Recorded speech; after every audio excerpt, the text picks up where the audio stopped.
और एक दूसरे को ताकत देते हैं। संविधान की आत्मा और अक्षर को परिपूरित करने का आंदोलन तो कोई भी लोकतंत्र लोकभाषा के बिना चल ही नहीं सकता। संपूर्ण प्रभुत्व संपन्न लोकतंत्रात्मक गणराज्य जब तक भारत के लोगों की अपनी भाषा में नहीं चलता, संपूर्ण प्रभुत्व संपन्न हो कैसे सकता है। संप्रभुता तो भारत के लोगों में है। लोग अपनी भाषा बोलते हैं, अंग्रेजी नहीं। इसलिए जब तक राजकाज, न्यायालय, शिक्षा, पलटन, व्यवसाय, अखबार, आकाशवाणी में अंग्रेजी चलती है, तब तक सच्चा लोकतंत्र हो ही नहीं सकता।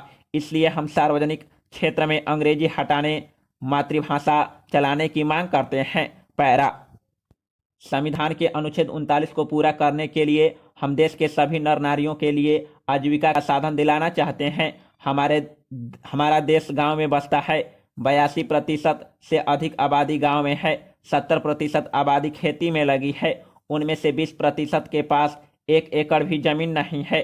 थोड़े के पास ज्यादा जमीन का केंद्रीकरण है, जबकि संविधान की इसी अनुच्छेद में कहा गया है कि समाज की भौतिक संपत्ति का स्वामित्व और नियंत्रण इस प्रकार होगा जिससे सामूहिक हित का सर्वोत्तम रूप से साधन हो। जमीन थोड़े से ऐसे लोगों के हाथ में पड़ी रहे जो उस पर खेती नहीं करते, जो अपनी जमीन नहीं पहचानते, उस पर पैर नहीं रखते, या सरकारी फार्मों में घाटे की खेती में फंसी हो, या जंगल, तराई, भांवर के इलाके में बेकार पड़ी हो। उस जमीन को मुक्त करना संविधान के अनुच्छेद को पूरा करना है। संविधान के लागू होने के 20 साल बाद भी यह काम राज्य ने नहीं किया। इसीलिए हमें अपने आंदोलन के द्वारा भूमि मुक्त के आंदोलन के पूरा करने के लिए आगे बढ़ाना जरूरी हुआ है। हमारा आंदोलन भूमि हड़पी आंदोलन नहीं है। हमारा आंदोलन तो अतिरिक्त भूमि बांटो आंदोलन है। पैरा बेकारों को काम दो या बेकारी का भत्ता दो का अधिकार भी भारत संविधान के अनुच्छेद 41 में स्वीकार किया गया है। हमारी यह भी एक मांग है कि सरकार ने इस नीति निर्देशक तत्व को ताक पर रख दिया है। संविधान और पंचवर्षीय योजनाओं के लागू होने के बाद बेकारी घटने के बजाय बराबर बढ़ी है। राज्य ने बेकारों के लिए न तो काम ढूंढा है और न ही बेकारी से सहायता दी है, जबकि अनुच्छेद 39 में ऐसी सहायता पाना नागरिक का अधिकार माना गया है। इस हमारे आंदोलन की मांग स्वतंत्रता संग्राम और संविधान की कलमों को पूरा करने वाली है। ये देश के नर नारी जीवन श्रेष्ठतर बनाने वाली है। 9 अगस्त 1970 से प्रारंभ होने वाले सविनय अवज्ञा की मांगे निम्नलिखित है। नई संविधान सभा का निर्माण हो जिसमें संविधान में परिवर्तन कर संपत्ति का मूल अधिकार समाप्त किया जाए। विकेंद्रीकरण, पिछड़ों के लिए विशेष अवसर, काम करने के अधिकार की व्यवस्था हो। निजी खर्च की सीमा 1500 रुपया प्रति माह हो। बेकारों को काम या बेकारी का भत्ता हो। मतदान की उम्र 21 साल से घटाकर 18 साल हो। सरकारी और व्यक्तिगत जमीन जो जमीन की कम की हुई हदबंदी से अतिरिक्त हो भूमिहीनों में बांटी जाए। पिछड़ों को कम से कम 60% सरकारी जगहों में भी प्रवेश हो। राज्य और केंद्र सरकार की नौकरियों में भर्ती के नए नियम बनाकर हरिजनों और आदिवासियों को अनुपातिक ढंग से स्थान मिले। कीमत लागत के 1.5 से अधिक न हो। खेती की उपज की कीमत ऐसी हो जिससे किसानों को पुसाई हो और एक फसल और दूसरी के बीच कीमत की घट बढ़ 20% से अधिक न हो। लोक भाषाएं, शिक्षा और सामान्य तथा न्याय प्रशासन के स्तर पर माध्यम हो। इन मांगों को लेकर 9 अगस्त 1970 से हमारा शांतिपूर्ण अहिंसक सविनय अवज्ञा आंदोलन शुरू हुआ था। इस आंदोलन के दमन के लिए जाबना फौजदारी की दफा 107, 117 का इस्तेमाल गैर राजनीतिक, असंवैधानिक और गैर कानूनी है। संविधान में भाषण और अभिव्यक्ति की स्वतंत्रता है। भाषण पर स्वयं का ही नियंत्रण माना गया है। इस पर ऐसी उचित रोक की छूट दी गई है जो राज्य और सार्वजनिक व्यवस्था के लिए जरूरी हो। दफा 107, 117 में शांति और सार्वजनिक आक्षोभ के नाम पर बिना जांच पूरी किए नागरिकों को जेल में रखने का अधिकार मजिस्ट्रेट को दिया गया है। ये अधिकार संविधान की प्रस्तावना संविधान के मूल अधिकारों 19, 20, 21, 22 के विरुद्ध है।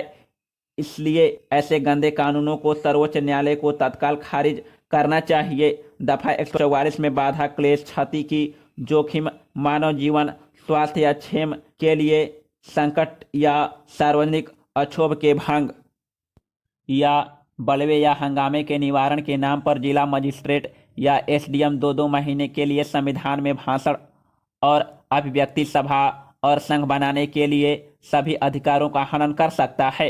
ये कानून अंग्रेजी राज को मजबूत बनाने के लिए बनाए गए थे।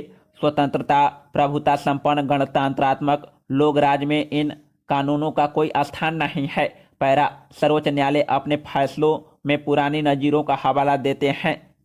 इस प्रकार अपने दिमाग की सृजनात्मक शक्तियों का इस्तेमाल नहीं करते। माननीय जजों को अपनी क्रिएटिव प्रतिभा का इस्तेमाल कर बदलते युग की आवश्यकता और आकांक्षा के अनुरूप संविधान और कानूनों की व्याख्या करनी चाहिए। सर्वोच्च न्यायालय को नागरिकों को मौलिक अधिकार की रक्षा के लिए सचेत रहना चाहिए, न कि सरकार की कार्रवाई के संरक्षण और पोषण के लिए।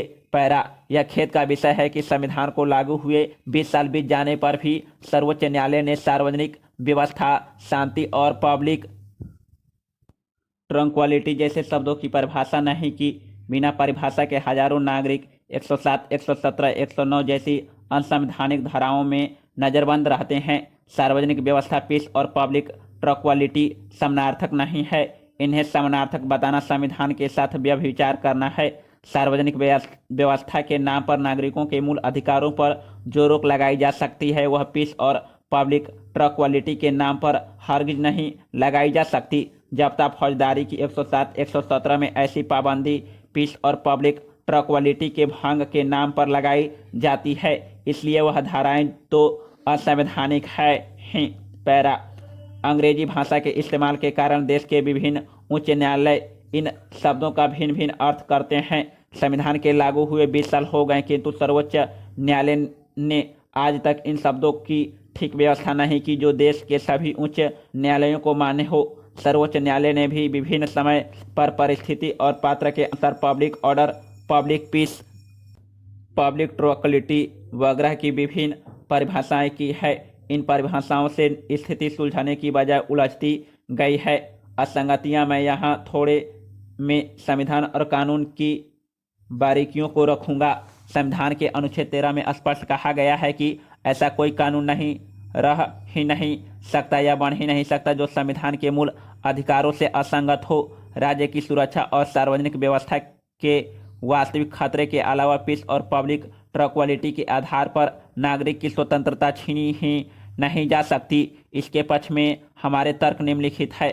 पब्लिक ऑर्डर वह समग्र व्यवस्था है जो सार्वजनिक जीवन के विभिन्न अंगों जैसे सरकार, पुलिस, अदालत, पलटन, विश्वविद्यालय, व्यापार, यातायात वगैरह को अपने में शामिल करती है। हर पब्लिक ऑर्डर में लॉ एंड ऑर्डर शामिल है, लेकिन हर लॉ ऑर्डर का टूटना पब्लिक ऑर्डर का टूटना नहीं है। प्रियम्बल से इसको देखना होगा। अंग्रेजी साम्राज्यवाद ने सीआरपीसी और आईपीसी को अपने शासन की मजबूती के नुक्ते नज़र से बनाया था। अब जब हमारा संविधान बन गया तो हमें संविधान की नज़र से सीआरपीसी और आईपीसी को पढ़ना होगा, कि सीआरपीसी आईपीसी के नुक्ते नज़र से संविधान को पढ़ना होगा।